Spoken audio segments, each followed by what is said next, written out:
Assalamualaikum warahmatullahi wabarakatuh. Perkenalkan, saya Puji Nurul Hidayah. Di sini saya akan memaparkan materi tentang pengembangan kompetensi guru di era 4.0.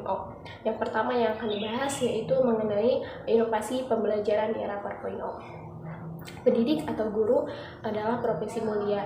Dari tangan seorang guru, kemudian lahirlah berbagai profesi lainnya. Dan dari tangan seorang guru pula, berbagai pekerjaan muncul. Melalui kreativitas dan keahlian mereka, berbagai capaian diraih oleh seseorang. Perkembangan teknologi dan informasi yang kian pesat tak dapat dihindari dan menjadi bagian penting dari pendidikan dan pembelajaran. Guru sebagai garda terdepan dunia pendidikan harus melek teknologi, mengikuti perkembangan terkini, serta menyesuaikan dan memanfaatkannya dalam proses pembelajaran.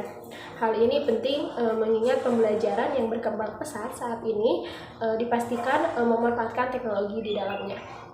Pembelajaran sudah terbatas oleh ruang dan waktu. Pembelajaran juga dapat dilakukan dimanapun, kapanpun, serta tidak mengenal jarak. Oleh karena itu, revolusi pembelajaran menjadi suatu keniscayaan. Keterbatasan sarana dan prasarana yang ada di sekolah juga bukan lagi menjadi bagian dari halangan, apalagi menghambat kreativitas dan inovasi dalam pembelajaran. Nah, hal tersebut dapat diselesaikan dengan penguasaan metode dan media. Oleh karena itu, belajar dan menguasai teknologi serta perkembangannya yang ada di dalam menjadi suatu keharusan bagi seorang pendidik. Perkembangan informasi dan teknologi yang tidak mungkin untuk dibendung selayaknya mampu diaplikasikan dalam proses pembelajaran. Untuk mewujudkan itu semua, inovasi pembelajaran adalah jawaban alternatif yang menjadikan guru melek akan teknologi dan bahkan mampu menguasainya untuk kemudian dimanfaatkan dalam pembelajaran. Keterbatasan sarana dan prasarana yang selama ini menjadi masalah terbesar dan kerap dikeluhkan oleh pendidik dapat diatasi dengan inovasi pendidikan dan pembelajaran. Inovasi pembelajaran di era 4.0 menekankan pada penugasan metode pembelajaran oleh pendidik, aplikasinya di dalam kelas, serta pengembangan dalam pembelajaran.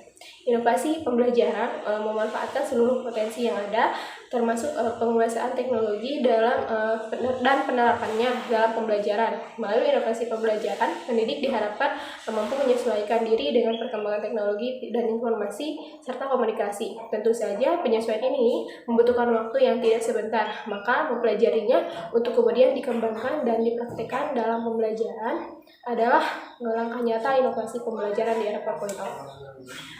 Persaingan dunia industri di era 4.0 telah banyak melahirkan sesuatu yang mungkin berada di luar nalar. Pembelajaran bukan lagi hanya melakukan di dalam kelas, artinya ruang kelas bukan lagi satu-satunya tempat untuk belajar. Perkembangan ini tentu harus menjadi bahan evaluasi. Apakah seorang pendidik bisa beradaptasi di dalamnya, mampu memanfaatkan dalam pembelajaran, serta berperan menjadi jembatan penghubung bagi peserta didik dalam rangka mencapai pembelajaran di era 4.0. Inovasi pembelajaran di era tersebut dapat dilakukan dengan berbagai cara. Seorang pendidik tentunya harus menguasai metode pembelajaran yang selama ini telah ditetapkan. Adapun perkembangan metode dan pembelajaran yang sudah ada dengan berbagai kreativitas sendiri adalah langkah awal yang dapat dilakukan dalam rangka pembelajaran di era 4.0. Di sini juga ada beberapa metode inovasi pembelajaran. Yang pertama yaitu ada multimetode. Multimetode merupakan penguasaan terhadap sesuatu lebih dari satu periode dalam pembelajaran, tetapi menjadi modal penting bagi seorang pendidik dalam mengembangkan inovasi pembelajaran. Kombinasi dari multimetode akan melahirkan metode yang baru, di mana metode tersebut adalah bagian dari inovasi pembelajaran yang dilakukan, yaitu adanya internet dan penguasaan teknologi di era revolusi industri 4.0. Yang kedua ada internet, merupakan gudang informasi yang dapat menjadi bagian penting pengembangan inovasi dalam pembelajaran. Dan telah banyak yang tak terhitung situs dan halaman yang ada di dalamnya, yang menyediakan ribuan hingga jutaan referensi yang berkaitan dengan pengembangan pembelajaran. Yang ketiga yaitu ada pengalaman. Lahirnya sebuah informasi baru tidak dapat dilepaskan dari pengalaman pendidik itu sendiri. Semakin banyak pengalaman yang dimilikinya, hal itu kian memudahkan pendidik mengembangkan model dan metode pembelajaran. Melalui pengalaman yang juga dimiliki oleh seorang pendidik, maka mereka akan dengan mudah memodifikasi pembelajaran, bahkan tidak jarang inspirasi lahir di saat pembelajaran sedang berlangsung. Maka inilah yang kemudian disebut inovasi. Selanjutnya itu ada eksperimen. Eksperimen merupakan sebuah inovasi baru yang dilahirkan kemudian digunakan oleh banyak orang, dan tentu tidak lepas dari berbagai uji coba. Ketika pertama kali diluncurkan, maka coba untuk mencoba adalah salah satu langkah nyata yang dapat dilakukan pendidik dalam rangka melahirkan inovasi pembelajaran. Kegagalan dalam mencoba ini tentu akan ditemui. Justru dengan kegagalan inilah dilakukan evaluasi terhadap setiap titik yang menjadi penyebab berbagai kegagalan itu untuk kemudian diperbaiki. Maka dari situ juga inovasi yang dimaksud benar-benar dapat diterapkan dalam pembelajaran. Yang terakhir yaitu ada kreativitas. Inovasi pembelajaran 4.0 banyak dilahirkan dari pemanfaatan teknologi dalam pembelajaran. Sebenarnya teknologi tersebut sudah ada jauh sebelum revolusi industri 4.0 lahir. Bahkan dalam dunia pendidikan, inovasi pembelajaran yang berbasis pemanfaatan teknologi telah tersedia di dalam jaringan. Hanya saja kemampuan serta keterbatasan dalam pengetahuan yang dimiliki menjadi salah satu penyebab kurang kemaksimalannya pemanfaatan teknologi dalam pembelajaran. Kreasi inovasi dalam pembelajaran dengan memanfaatkan teknologi juga bergantung pada kreativitas guru itu sendiri. Aplikasi open source yang bisa didapatkan secara gratis tersedia banyak sekali di berbagai laman jaringan. Salah satunya yang paling populer adalah Edmodo. Nah, aplikasi Edmodo ini masih banyak digunakan. Maka dari itu, kunci utama dalam menghadapi pendidikan era 4.0 adalah kemampuan diri dalam beradaptasi dengan perubahan. Perkembangan teknologi terutama yang berkaitan dengan pembelajaran. Dan di sini juga saya akan membahas mengenai invensi metode pembelajaran kelas, baik dapat digambarkan dengan suasana yang aktif, penuh inovasi, hidup, semarak melibatkan peserta didik dalam pembelajaran, serta berpusat pada siswa. Itulah aktivitas utama di dalam kelas. Dengan kata lain, pembelajaran itu bukan hanya fokus pada bagaimana peserta didik memahami, tetapi lebih menitik beratkan bagaimana mereka menemukan pemahaman terhadap materi yang dipelajari. Jika peserta didik diibaratkan dengan sebuah gelas kosong, maka bukan zamannya lagi seorang guru mengisi air ke dalam gelas tersebut secara terus-menerus hingga volume dari gelas tersebut tak terbatas. Tentu dapat diisi air secara berlebihan. Jika air yang dituang ke dalam gelas melebihi kapasitasnya dan daya tampung, maka dapat dipastikan air tersebut akan keluar dari gelas tersebut alias tumpah. Kelas yang nyaman di dalam kelas menjadi salah satu faktor terbesar pendukung keberhasilan peserta didik dalam belajar. Oleh karena itu, tak heran apabila pendidikan dan pembelajaran terus berkembang pesat. Salah satunya yaitu adalah dorongan kepada pendidik atau guru untuk melakukan intervensi dalam pembelajaran. Apakah yang dimaksud dengan invensi? Invensi merupakan ide inventor yang dituangkan ke dalam suatu kegiatan pemecahan masalah yang spesifik di bidang teknologi. Wujudnya dapat berupa produk atau proses atau juga penyempurnaan pengembangan produk dari proses secara sederhana. Dan invensi juga merupakan upaya menemukan, meneliti, dan menganalisis yang dilakukan oleh guru melalui proses mencoba terhadap berbagai faktor pendukung dan penghambat keberhasilan pembelajaran yang dilakukan bersama dengan peserta didik di dalam kelas. Kepada guru untuk melakukan invensi tidak lain merupakan salah satu usaha untuk mengantarkan peserta didik mencapai tujuan pembelajaran yang ditetapkan. Invensi yang dilakukan juga menekankan pada capaian nilai peserta didik, melainkan lebih pada proses bagaimana mereka mencapai dari nilai tersebut. Dengan demikian, perkembangan belajar dalam hal ini menjadi titik tekan dan fokus utama. Di sini ada beberapa tips-tips invensi dalam pembelajaran. Yang pertama yaitu ada bagaimana cara kita memahami lingkungan sekitar. Kita harus bisa memahami lingkungan sekitar karena lingkungan merupakan faktor terbesar yang dapat memberikan pengaruh signifikan bagi peserta didik, guru, dan dapat melakukan analisis dan kajian mendalam terhadap lingkungan sekitar. Kemudian menggunakannya sebagai alat belajar bantu yang dapat mendukung keberhasilan peserta didik mencapai dari tujuan pembelajaran tersebut. Yang kedua yaitu adalah diskusi. Teman sejawat adalah partner terbaik yang dapat diajak berbagi berpengalaman, belajar, dan melakukan diskusi. Dengan mereka, maka dapat dimungkinkan muncul ide baru dalam perkembangan pembelajaran itu, berbincang dengan peserta di luar kegiatan belajar, mengajar, dan juga dapat memunculkan ide baru atau invensi dalam pembelajaran. Selanjutnya yaitu ada seminar dan bimbingan teknis. Contohnya dalam seminar, workshop, dan sejenisnya yang terbuka untuk umum, termasuk untuk guru melalui kegiatan tersebut, maka guru diajak untuk menemukan ide-ide baru dalam pembelajaran. Biasanya kegiatan semacam ini berisi materi terbaru sehingga dapat memberikan pengetahuan aktual kepada guru, terutama yang berkaitan dengan pembelajaran. Di dalam kelas ada refleksi. Setiap pembelajaran yang telah dilakukan oleh guru hendaknya melakukan evaluasi dan refleksi. Hal ini penting agar guru dapat memahami kekurangan maupun kelebihan pembelajaran yang dilakukannya bersama peserta didik di dalam kelas. Maka dari itu, guru harus mampu membuat semacam daftar untuk mendata hal-hal yang mendukung pembelajaran.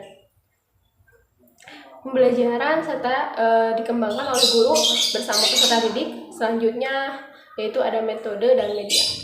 Ini juga dapat muncul atau lahir dari metode dan media pembelajaran yang sudah ada dan pernah ditetapkan oleh guru di dalam kelas. Pengembangan media dan metode biasanya disebut inovasi. Melahirkan atau media baru dalam pembelajaran dapat dilakukan guru dengan memahami kekurangan maupun kelemahan media dan metode pembelajaran yang ia gunakan dalam proses pembelajaran selama ini. Dan yang terakhir yaitu ada dokumentasi. Setiap invensi yang telah dilakukan ada baiknya jika didokumentasikan. Hal ini bertujuan agar guru dapat mengevaluasi, mengembangkan, dan bahkan menjadikannya sebagai inspirasi dan ide untuk invensi berikutnya. Pembelajaran berlaku untuk semua mata pelajaran dan jenjang inovasi pembelajaran juga sampai saat ini masih diyakini sebagai salah satu faktor terbesar yang mendukung keberhasilan peserta didik dalam belajar. Guru yang baik akan senantiasa menghadirkan suasana maupun situasi baru dalam pembelajaran dan mampu mengubah mindset yang selama ini terlanjur melekat pada diri seorang guru.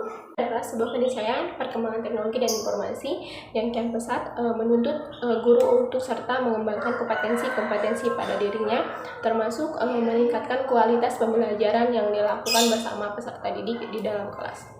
Guru yang harus sadar bahwa peserta didik juga bukan lagi gelas kosong yang dapat diisi air hingga penuh lalu tumpah. Mereka adalah kertas putih yang siapapun dapat menuliskan apa saja di dalamnya. Termasuk tulisan yang baik akan memberikan manfaat kepada orang lain, begitu juga sebaliknya. Di era pendidikan 4.0, kegiatan semacam ini telah banyak dilakukan, bahkan menembus ruang dan waktu. Pembelajaran tersebut tanpa mengenal batas, karena dapat dilakukan dengan melalui pemanfaatan teknologi, sehingga jarak dan waktu ataupun tempat tidak lagi menjadi hambatan. Salah satu yang populer adalah pemanfaatan video conference yang dalam kegiatan seminar, diskusi, workshop, dan sejenisnya yang belakangan ini gencar dilakukan. Teknologi ini dapat benar-benar memanfaatkan dan bermanfaat semaksimal mungkin jika seorang pendidik mau mengembangkan kompetensi, meningkatkan sumber daya manusia yang ada, serta mau menggunakan teknologi tersebut dalam pembelajaran. Peningkatan kompetensi pendidik dapat dilakukan dengan berbagai cara, seperti dengan cara diklat, workshop, dan sejenisnya. Lalu materi selanjutnya itu mengenai diskusi organisasi profesi seorang guru. Guru merupakan salah satu wadah yang dapat menjadi bagian penting dalam peningkatan kompetensi dan karir. Guru berbagai kegiatan pelatihan, pendidikan, bimbingan teknis, workshop, dan sejenisnya dapat dilaksanakan oleh organisasi profesi. Maka dari itu diharapkan peningkatan kompetensi guru dalam organisasi profesi benar-benar dapat tercapai. bukan hanya organisasi profesi saja, tetapi diskusi dengan rekan sejawat, guru mata pelajaran, serumpun, serta guru dalam bentuk perkumpulan juga dapat dilakukan dengan cara saling berbagi cerita tentang metode pembelajaran, bertukar media pembelajaran, serta menceritakan aktivitas pembelajaran di sekolahnya masing-masing. Hal tersebut adalah cara alternatif dalam rangka melakukan inovasi dan invensi dalam pembelajaran dengan diskusi ringan dan saling bertukar informasi. Hal itu dapat memberi inspirasi untuk meningkatkan kompetensi serta melahirkan inovasi dan sesuatu yang baru. Beberapa hal yang dapat dilakukan guru seperti seminar, diklat, ini merupakan salah satu sarana penunjang dan pendukung karir guru. Melalui diklat, guru dapat meningkatkan karyanya melalui peningkatan kompetensi. Biasanya pelaksanaan diklat bertujuan untuk memaparkan suatu yang baru serta mensosialisasikan kepada peserta pelatihan, invensi dalam pembelajaran, atau hal-hal terkait dengan melalui kegiatan pertemuan. Sementara itu, seminar adalah pertemuan ilmiah yang dikemas dalam bentuk pengajaran akademis, baik di sebuah universitas maupun dilaksanakan oleh organisasi komersial atau profesional. Pelaksanaan seminar biasanya memiliki fokus pada suatu topik yang spesifik, di mana mereka yang hadir dapat berpartisipasi secara aktif. Yang selanjutnya itu bimbingan teknis atau sering disingkat dengan BIMTEK, merupakan suatu kegiatan di mana para peserta diberikan pelatihan yang bermanfaat dalam meningkatkan kompetensi. Di sini juga ada tips memilih kegiatan diklat, seminar, dan BIMTEK. Yang pertama itu ada mengenali jenis kegiatan, yang kedua memahami waktu, yang ketiga memanfaatkan teknologi, dan yang keempat adalah memaksimalkan kegiatan dalam jaringan, dan yang terakhir adalah evaluasi diri. Seminar dan diklat adalah kegiatan penunjang yang dapat mendukung karir dan kompetensi guru. Penyebaran informasi yang kian pesat menjadi pendukung dan sumber utama dalam rangka peningkatan kompetensi guru. Karena itu, teknologi informasi yang mungkin dibendung harus menjadi sahabat bagi guru dalam rangka meningkatkan kompetensi, sehingga tidak ada lagi guru yang gagap terhadap teknologi serta tertinggal informasi. Pendukung dan pengembangan kompetensi guru bukan semata-mata terletak pada setumpuk perangkat pembelajaran yang telah disusun, tetapi perangkat teknologi juga menjadi salah satu faktor yang penting dalam mendukung. Dalam tugas guru tersebut, dari era revolusi industri 4.0, dalam pendidikan bukan lagi menjadi sesuatu yang asing bagi seorang guru. Belajar secara otodidak akan perkembangan teknologi dan informasi adalah salah satu cara yang dapat dilakukan agar guru tidak ketinggalan informasi. Pahami bahwa dunia digital adalah era saat ini, di mana semua kegiatan pendidikan dan pembelajaran diharapkan dapat dilakukan dengan ringkas, cepat, tepat, dan cermat, serta tuntas tanpa mengurangi makna dan spirit pendidikan itu sendiri. Pembelajaran dalam kelas yang selama ini telah dilakukan dapat diringkas dengan kehadirannya teknologi. Mungkin sekian materi yang dapat saya sampaikan. Mohon maaf apabila ada kesalahan, karena manusia adalah tempatnya salah. Sekian, wassalamualaikum warahmatullahi wabarakatuh.